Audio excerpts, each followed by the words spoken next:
strong.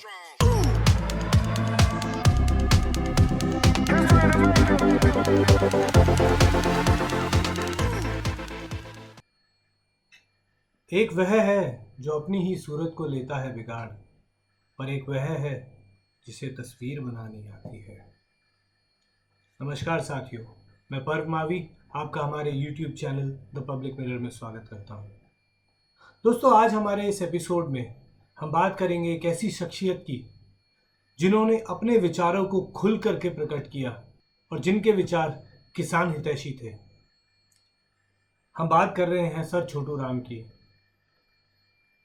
आज देश में जगह जगह किसान सरकार की नीतियों से नाराज है, सड़कों पर रोष प्रकट कर रहा है। किसान की उपज की लूट चल रही है, किसान कर्ज में डूबते जा रहे हैं, जिस कारण किसान की खुदकुशी के केस भी बढ़ते जा रहे हैं। सरकार किसान हितैषी होने का दम भरती है और लीपापोती के लिए ऐसे ऐसे कानून बनाती है जिनसे आखिर में बाजार को ही मुनाफा होता दिखता है। आज देश में अनेकों किसान संगठन हैं, बावजूद इसके इन समस्याओं का कोई ठोस समाधान नहीं हो पा रहा। इस लेख में 1920 से लेकर अब तक यानी 2020 तक के हालातों पर चर्चा करेंगे कि कैसे किसान पहले लामबंद थे, कैसे देश की राजनीति किसान के इर्द गिर्द घूमती थी और क्यों अब किसान की लामबंदी पर ही सवाल चिन्ह लग गया है। आज़ादी पूर्व संयुक्त पंजाब में साहूकारों का पूरा आतंक था। देश में जितने साहूकार थे उसका 1/4 पंजाब में थे। किसान की कमाई इन साहूकारों के चक्रवृद्धि या ब्याज चुकाने में ही चली जाती थी। कर्ज ना चुका पाने की स्थिति में साहूकार किसान की जमीन, बैल आदि सब कुर्क करवा लेते थे। पंजाब में आर्थिक तौर पर भेदभाव की बहुत गहरी खाई बन चुकी थी। 100% किसान कर्जे में डूब चुका था। जमींदार की हालत ये थी कि रिश्तेदारी में भी जाने के लिए एक दूसरे के कपड़े मांग कर पहनते थे। जमींदार से यहाँ मेरा मतलब किसान है। सरकारी अफसरों के दौरे के समय उनका सामान ढोने के लिए जमींदारों की गाड़ियां बेगार में और घी दूध मुफ्त में लिए जाते थे। बड़े अफसर तो छोड़िए, छोटे छोटे मुलाजिम भी उनसे ढंग से पेश नहीं आते थे। कहावतें तक बन गई थी, हाकिम के पीटे का और कीचड़ में फिसलने का कोई डर्म शर्म नहीं होना चाहिए, या फिर अफसर की अगाड़ी और घोड़े की पिछाड़ी से बचना चाहिए। उस समय जमींदार किसान की आर्थिक, सामाजिक और राजनीतिक दशा क्या थी, इसका अनुमान हम सर छोटू राम के रोहतक में वकील के तौर पर शुरुआती जीवन की घटना से लगा सकते हैं। सर छोटू राम ने सितंबर 1912 में रोहतक में वकालत शुरू की थी। उन दिनों वकील लोग अपने को हकीमों जैसा ही समझते थे। वकीलों व हाकिमों में एक नेक्सस बन गया था। वकीलों का दिमाग भी ऐसा बन गया था कि वे शेष जनता से और खास तौर से देहातियों से अपने को ऊंचा समझते थे। उन्हें बैठने के लिए कुर्सी मूढ़े न देते थे। सर छोटू राम जो एक साधारण जमींदार परिवार से थे, इसीलिए वह इन सब से अनजान नहीं थे। जब उन्होंने वकालत शुरू की तो वह अपने देहाती मुवक्किलों को अपने बराबर में मुढ़ी कुर्सी पर बैठाकर उनके साथ हुक्का गुड़गुड़ाते। इससे कोर्ट में अन्य वकीलों में बेचैनी पैदा हो गई कि ये तो जाहिर देहातियों का दिमाग खराब कर रहा है। वकीलों ने उनसे इस बारे में बात की तो उनका जवाब था, मुझे ताज्जुब है, मजदूर मालिक से अपने आप को ऊंचा कैसे मानता है। मुवक्किल की अशिक्षा और भोलेपन से आप लोग नाजायज लाभ उठाते हैं। जिससे हम मुंह मांगी मजदूरी लेते हैं, उसके साथ अच्छा व्यवहार भी ना करें तो उसे अनादर का पात्र समझे। क्या यह अन्याय नहीं? इस वाक्य के बाद चौधरी छोटू राम की देहातियों में और ज्यादा पैठ बननी शुरू हो गई। सर छोटू राम ने देहातियों में चेतना के लिए 1916 में जाट गजट नाम से साप्ताहिक अखबार निकालना शुरू किया। किसानों में जागृति और उनकी लामबंदी के लिए जमींदारा लीग सभा की स्थापना की।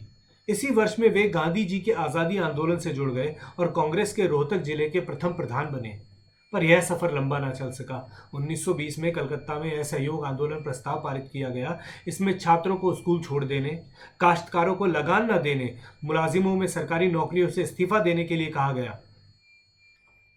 चौधरी छोटू राम के लिए राजनीति पूरी तरह व्यवहारिक एवं किसान हितों तक सीमित थी, इसीलिए उन्हें इस प्रस्ताव से आपत्ति थी। आपत्ति का मुख्य कारण था किसान लगान देना बंद कर दें।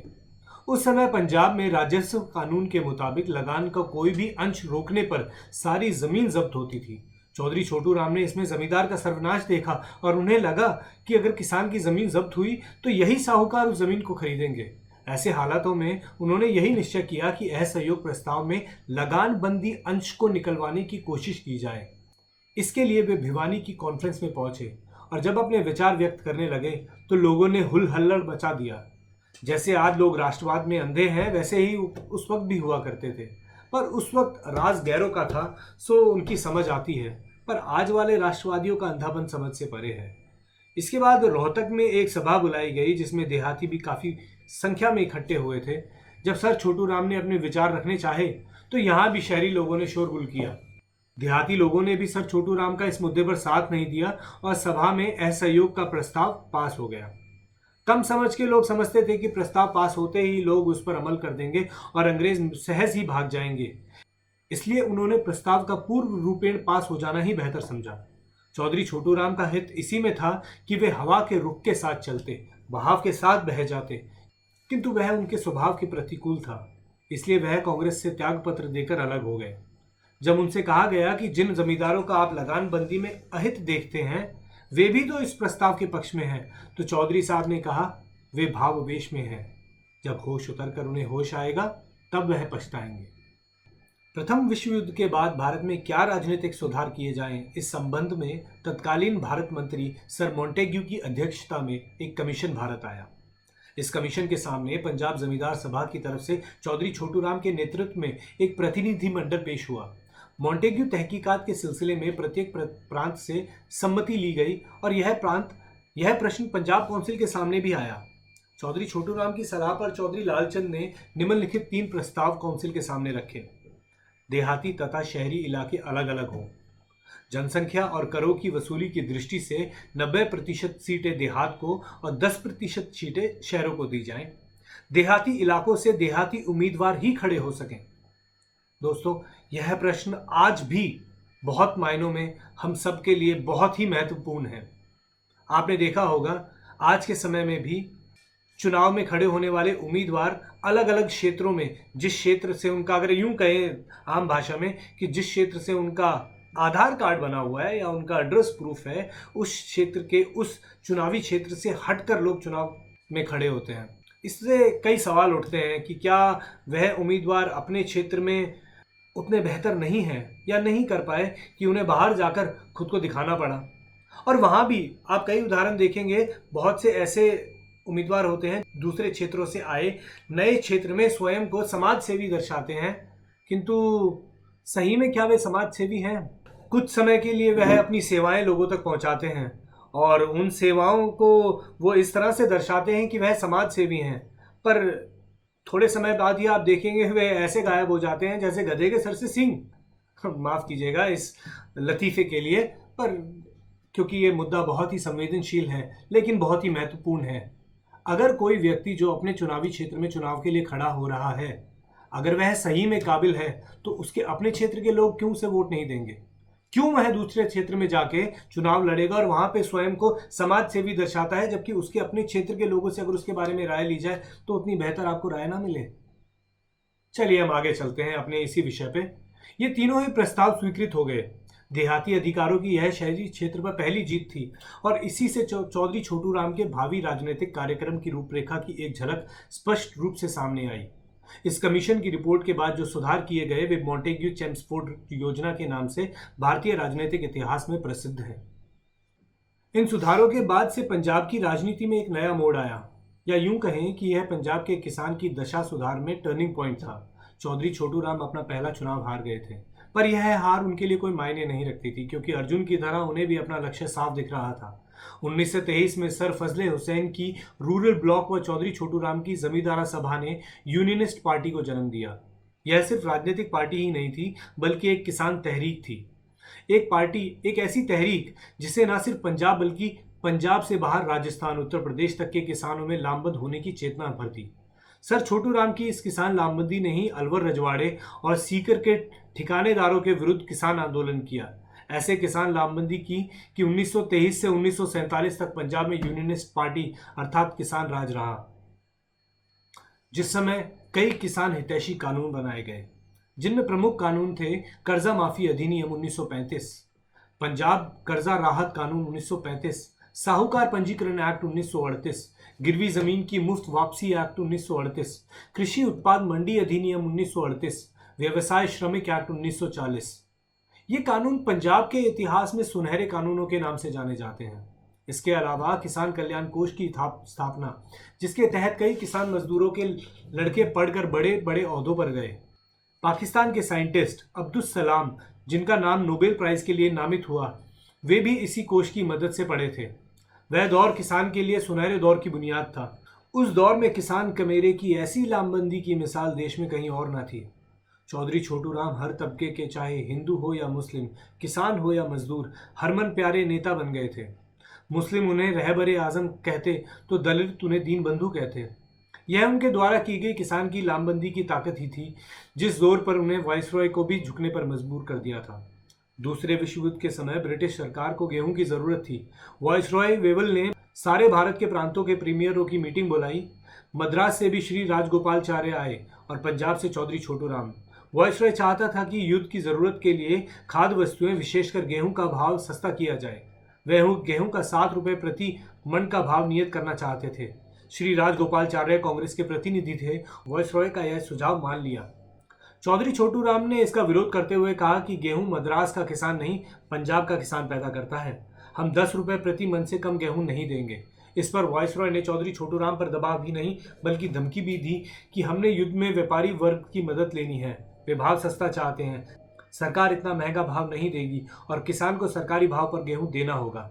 इस पर चौधरी छोटू राम ने कहा, हमने व्यापारी का नहीं, किसान का लाभ देखना है। किसान युद्ध के लिए जवान भी दे और घाटा खाकर गेहूं भी दे, दोनों बातें नहीं हो सकती। लड़ाई व्यापारियों से नहीं, किसानों के बेटों से जीती जाएगी। चौधरी साहब यह कहकर मीटिंग से खड़े हो गए और कहा कि 10 रुपये प्रति मन से कम किसान का गेहूं नहीं दूंगा, वरना खड़ी फसल में आग लगवा दूंगा। यह कहकर पंजाब लौट आए। वायसरॉय ने चौधरी छोटू राम की गिरफ्तारी का सुझाव दिया। तब सर सिकंदर हयात खान वायसरॉय के पास गए और उन्हें चौधरी छोटू राम की किसानों में लोकप्रियता से अवगत कराया और चौधरी छोटू राम पंजाब के किसान और सिपाही का महान नेता और वह जो कहता है करता है। क्या किसान को नाराज करके और उसका अलाप करके युद्ध पर दुष्प्रभाव नहीं पड़ेगा? इस पर वायसरॉय को झुकना पड़ा और उन्हें किसान को 10 रुपये प्रति मन का भाव देना पड़ा। चौधरी छोटू राम किसान के लिए जीते मरते थे। उनकी राजनीति की धुरी ही किसान बनाम साहूकार और शहरी बनाम देहाती थी। यहाँ तक कि मृत्यु से एक दिन पहले तक वह किसानों को भाखड़ा बांध की बहुत बड़ी सौगात देकर गए। चौधरी छोटू राम ने एक सभा में कहा कि पंजाब के किसानों को जो रास्ता मैंने दिखलाया है, अगर वह उस पर चलेगा तो हमेशा उसकी सत्ता रहेगी। किसानों से आह्वान कराते हुए श्री चौधरी छोटू राम जी ने कहा, ऐ जमींदार, तू समाज का निचला भाग नहीं बल्कि सबसे श्रेष्ठ है।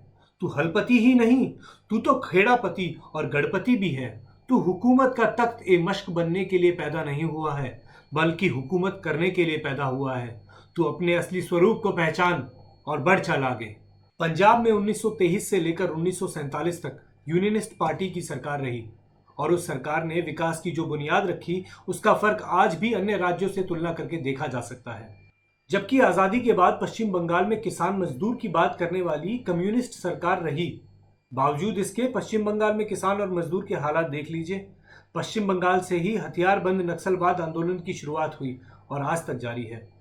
जबकि सर छोटू राम ने ब्रिटिश हुकूमत के समय ही बिना किसी हथियारबंद आंदोलन के चमत्कार करके दिखाया। उन्होंने न सिर्फ किसानों को कर्ज से राहत दिलवाई बल्कि सिंचाई योजनाओं से पंजाब को अनाज का टोकरा बना दिया। 2019 में केरल सरकार ने अपने राज्य में कर्ज माफी मॉडल लागू किया तो योजना आयोग के उपाध्यक्ष श्री प्रभात पटनायक ने मीडिया के सामने कहा कि उन्हें यह मॉडल की प्रेरणा पंजाब के सर छोटू राम कर्जा राहत योजना से मिली। इसमें उन्होंने एक आयोग बनाया और उस आयोग के सदस्य गांव-गांव जाकर हालातों का जायजा लेते। ये थे उनकी किसान लामबंदी के कारण। सर छोटू राम के जाने के बाद देश के किसान की लामबंदी उनसे अगले पायदान के नेता चौधरी चरण सिंह ने की। जो कानून पंजाब में लागू हुए थे वे कानून चौधरी चरण सिंह ने यूपी में लागू करवाए। चौधरी चरण सिंह ही थे जिन्होंने अपनी ही पार्टी के नेता और देश के प्रथम प्रधानमंत्री पंडित जवाहरलाल नेहरू का रूस की तर्ज पर कॉन्ट्रैक्ट फार्मिंग की बात का विरोध किया था। चौधरी चरण सिंह के समय में किसान की लामबंदी की मिसाल उनके द्वारा 27 दिसंबर 1977 वोट क्लब दिल्ली में की गई रैली में थी, जो आज तक एक रिकॉर्ड है। इस रैली में पंजाब से अकाली, बिहार से कर्पूरी ठाकुर जैसे समाजवादी नेता, महाराष्ट्र में शरद जोशी जैसे किसान नेता, जिनकी अगुवाई में महाराष्ट्र में तंबाकू किसानों ने एक बड़ा आंदोलन किया था, सभी शरीक हुए। दिल्ली में किसानों की इस रैली से देश की राजनीति में एक नया संदेश गया। इस किसान रैली से कांग्रेस पार्टी समझ चुकी थी कि अब देश में किसान ही राजनीति की धुरी होंगे। इसलिए श्रीमती गांधी ने 16 नवंबर 1981 में दिल्ली में एक बड़ी किसान रैली का आयोजन किया, जो उस समय की मीडिया ने बहुत सफल बताई थी। जिसमें देश से लाखों के किसान संख्या में किसान गए थे। चौधरी चरण सिंह के बाद देश का किसान चौधरी देवीलाल की अगुवाई में लामबंद हुआ। उनका साथ दिया किसान नेता चौधरी महेंद्र सिंह। पंजाब के अकाली, गुजरात के पटेलों ने तो बिहार से लालू प्रसाद यादव, नीतीश कुमार व मुलायम सिंह यादव, शरद यादव जैसे नेताओं ने केंद्र की सत्ता में आते ही चौधरी देवीलाल ने देश के किसानों का कर्ज माफ किया। चौधरी देवीलाल ने भी दिल्ली में एक सफल किसान रैली का आयोजन किया। पर यह किसान लामबंदी ज्यादा लंबी ना चल सकी। इसके टूटने के दो कारण बने। पहला, वीपी सिंह सरकार द्वारा मंडल आयोग की रिपोर्ट लागू करना। इस रिपोर्ट में किसी राज्य की एक जाति को ओबीसी में शामिल कर लिया गया, वहीं दूसरे राज्य की इसी जाति को अगड़ा की श्रेणी में मान लिया गया। यहां से किसान लामबंदी ओबीसी के जाल में उलझ गई। दूसरा कारण बना उस समय बीजेपी नेता श्री लाल कृष्ण आडवाणी द्वारा शुरू की गई राम मंदिर रथ यात्रा। चौधरी महेंद्र सिंह टिकैत की रैलियों में कभी किसान एक ही मंच से नारा लगाया करते थे, अल्लाहू अकबर, हर हर महादेव। राम मंदिर रथ यात्रा के बाद की किसान की धर्मों की राजनीति में बढ़ते चले गए और उनका अल्लाहू अकबर, हर हर महादेव का नारा अब बच्चा बच्चा राम का, जन्मभूमि के काम का हो गया। 90 के दशक से राष्ट्रीय स्तर पर किसान राजनीति हशिये पर जाना शुरू हो गई। ऐसा कोई नेता नहीं रहा जिसके चेहरे से राष्ट्रीय स्तर पर किसान लामबंदी हो सके। जो किसान नेता ओबीसी की राजनीति में बढ़कर खुद को किसान की बजाय अब ओबीसी वर्ग का अगुवा कहने लगे, तो उन्हें तो इस ओबीसी वर्ग की अगुवाई भी करनी नहीं आई। सबसे पहले तो कोर्ट ने मंडल कमीशन की सिफारिशों पर जो कोटा घटाया उस पर भी ये चुप रहे, और उसके बाद आए कितनी ही वैकेंसियां बैकलॉग में खाली रह जाती हैं, उन पर भी ये आज तक कुछ नहीं कर पाए। इन्हें तो ठीक से ओबीसी वर्ग का नेतृत्व करना भी नहीं आया, और यही कारण है कि किसान के बंटवारे के बाद अब ओबीसी वर्ग भी दो हिस्सों में बढ़ता जा रहा है। एक वर्ग खुद को मूल ओबीसी कहकर दूसरे वर्ग का विरोध कर रहा है, और राष्ट्रीय राजनीतिक दल भी यही चाहते हैं कि किसी न किसी तरह किसान केंद्र की राजनीतिक धुरी से हटे। इसके लिए इन राजनीतिक दलों ने एक दांव और चला। इन दलों ने अपनी अपनी पार्टियों में अलग से किसान प्रकोष्ठ बना दिए, जैसे कि कांग्रेस का किसान खेत मजदूर, कांग्रेस को बीजेपी का भाजपा किसान मोर्चा। ये सब संगठन दरअसल किसान यूनियनों की पीठ तोड़ने के लिए बनाए गए हैं और किसान की आंख में धूल झोंकने के लिए। हमें तो ऐसा ही लगता है। देखिए कि हमारी पार्टी किसान से चिंतित है, इसलिए अलग से किसान प्रकोष्ठ भी है, और कभी कभी कोई बड़ा किसान आंदोलन हो तो ये पार्टियों के किसान संगठन उस आंदोलन को भटकाने या खत्म करने में कोई कसर नहीं छोड़ते। किसान लामबंदी खत्म होने का एक और कारण है, और वह यह कि कभी जिन चेहरों पर किसान लामबंद हुआ करते थे, आज उनमें से अधिकतर की अगली पीढ़ियां भ्रष्टाचार में लिप्त हैं। भ्रष्ट व्यवस्था से लड़ते लड़ते पता ही नहीं चला कि कब खुद उस पाले में आ गए।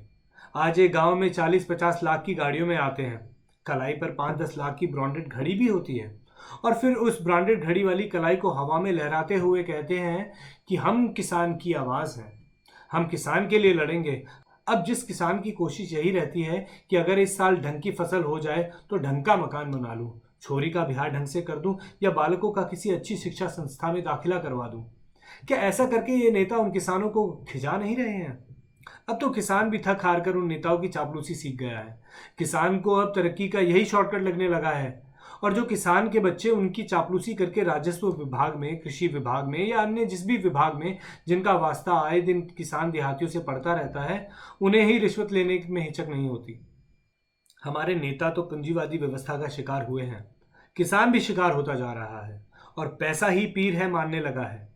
यही कारण है कि आज देहात अनाथ है, शहर आबाद है। सरकार गांव गोद लेने की बात करती है और शहरों को स्मार्ट सिटी बनाने की।